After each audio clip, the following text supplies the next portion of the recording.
Shalom Ubracha, nous poursuivons avec la 5e Mishnah du 6e Pérec. La Mishnah nous enseigne ici la supériorité de la Torah par rapport à la Keuna et à la royauté, la Malchut. Comme nous savons, il y a 3 Ktarim, il y a 3 couronnes.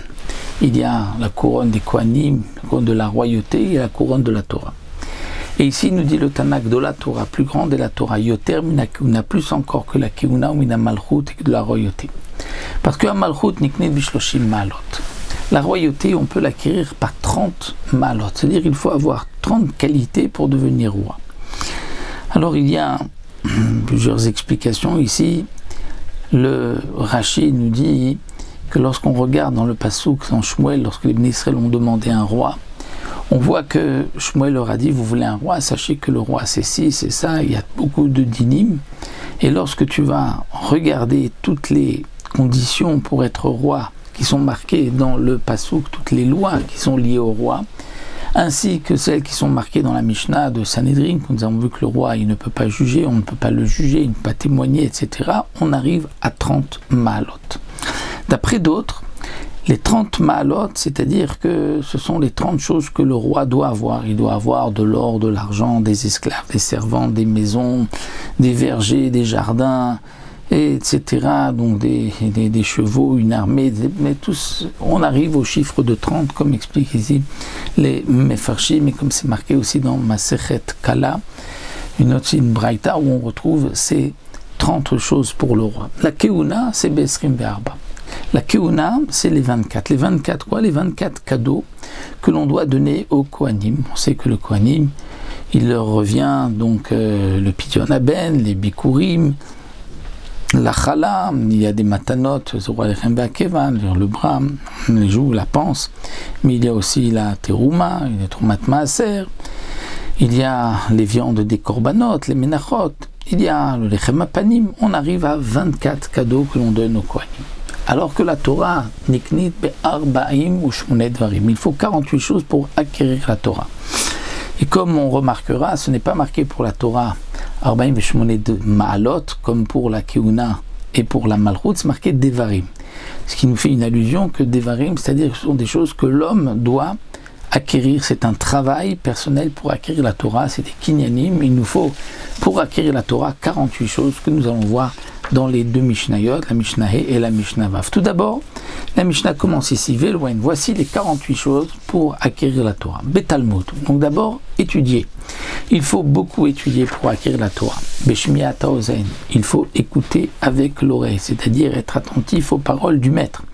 Barichat sefataim. Ce qu'on étudie, il faut l'articuler, il faut le prononcer. Il ne faut pas étudier juste en pensée.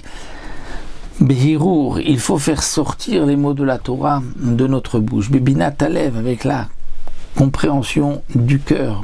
Pas penser qu'on a compris, il faut aller jusqu'au bout et poser la question si on n'a pas compris. Besirlut alev.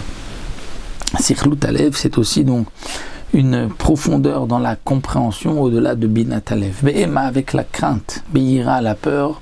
Donc du ciel, Be'anava, la modestie, Be'simcha, la joie.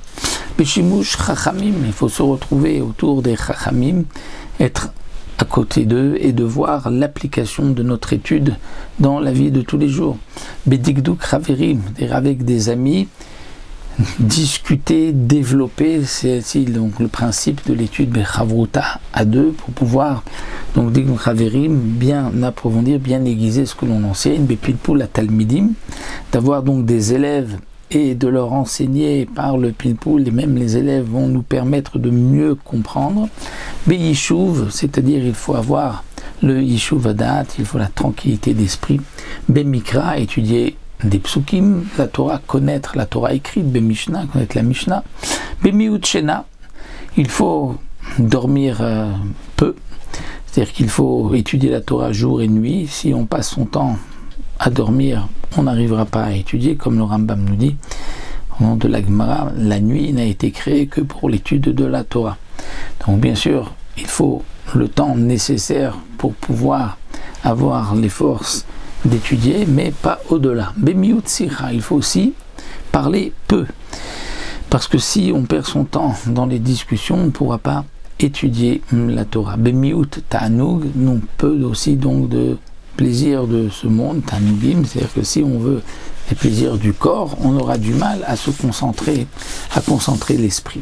Bemiut sechok, donc diminuer le rire, c'est-à-dire diminuer la plaisanterie plutôt, parce que le rire, la simra, c'est bon, mais là c'est la plaisanterie. Bemiut derech eretz, donc diminuer aussi derech eretz, c'est-à-dire les besoins de ce monde-ci, le travail et les occupations donc communautaires. Be'erech hapa'im, être long à la colère. Be'lev tov, avoir bon cœur. Be'munat chachamim, la confiance dans les paroles des chachamim, ou be'kabbalat ha'isurim, et si malgré tout un homme a des souffrances, donc de les accepter, et de les accepter avec amour, sans les rejeter. Donc ça, c'est une partie des 48 que nous avons vus, et nous continuerons Bezrat Hashem dans la prochaine Mishnah les autres pour arriver au chiffre de 48 kinyanim, 48 choses qui nous permettent d'acquérir la Torah.